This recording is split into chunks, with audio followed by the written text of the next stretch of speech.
ಇದ್ರಲ್ಲಿ ಸಂಗೀತ ಕೆನ್ನೆಗೆ ಬಾರಿಸಿದ್ದಾರೆ ಅಂತಲೇ ಹೇಳ್ಬೋದು ವಿನಯ್ ಅವರ ಹೆಂಡತಿ. ಹೌದು, ಅಲ್ಲಿ ಏನು ನಡೀತು ಘಟನೆ ಸಂಪೂರ್ಣದ ಮಾಹಿತಿ ನಾನು ನಿಮಗೆ ಕೊಡ್ತೀನಿ. ಅದಕ್ಕೆ ನಮ್ಮ ಚಾನಲ್ ಸಬ್ಸ್ಕ್ರೈಬ್ ಮಾಡ್ಕೊಳ್ಳಿ.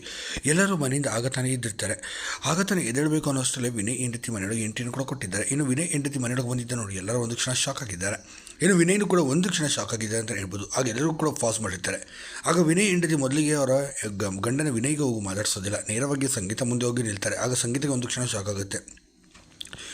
ನೀನೇ ನನ್ನ ಗಂಡನ ಹೆಸರು ಎಷ್ಟು ಹಾಳು ಮಾಡೋಕ್ಕೆ ಸಾಧ್ಯ ಅಷ್ಟೆಲ್ಲ ಮಾಡಿದ್ಯಾ, ಆ ದೊಡ್ಡ ಸಾಧನೆ ಅಂದ್ಕೊಂಡಿದ್ಯಾ, ಪರವಾಗಿಲ್ಲ ಮಾಡು, ಹೊರಗಡೆ ದೇವರಿದ್ದಾನಲ್ವಾ, ದೇವ್ರು ಕಾಪಾಡ್ತಾನೆ ಅನ್ನೋ ನಂಬಿಕೆ ನನಗೆ ಇದೆ ಅಂತಲೂ ಕೂಡ ಹೇಳ್ತಾರೆ. ಅಷ್ಟೇ ಅಲ್ಲ, ನೀನು ಎಷ್ಟು ಕೆಟ್ಟ ಮಟ್ಟಿಗೆ ಇಳಿಸ್ಬೇಕು ನನ್ನ ಗಂಡ ಅಷ್ಟು ಕೆಟ್ಟ ಮಟ್ಟಿಗೆ ಇಳಿಸಿಟ್ಟಿದ್ಯಾ, ಹಾಗೇ ನನ್ನ ಗಂಡನಿಗೆ ಅದರಿಂದ ಏನೇನು ಹೊರಗಡೆ ತೊಂದರೆ ಆಯಿತು ಅಂತ ಅನುಭವಿಸೋದು ನಮಗೆ ಗೊತ್ತಿದೆ ಅಂತಲೂ ಸಹ ತುಂಬ ನೋವಿಂದ ಹೇಳ್ಕೊಳ್ತಾರೆ. ಸಾಕು, ನಿಜವೂ ಕೂಡ ನನ್ನ ಜೀವನದಲ್ಲಿ ನಾನು ನೋಡೋದು ಕೆಟ್ಟ ಹೆಂಗಸು ನೀನು ಅಂತಲೂ ಕೂಡ ಹೇಳಿದ್ದಾರೆ.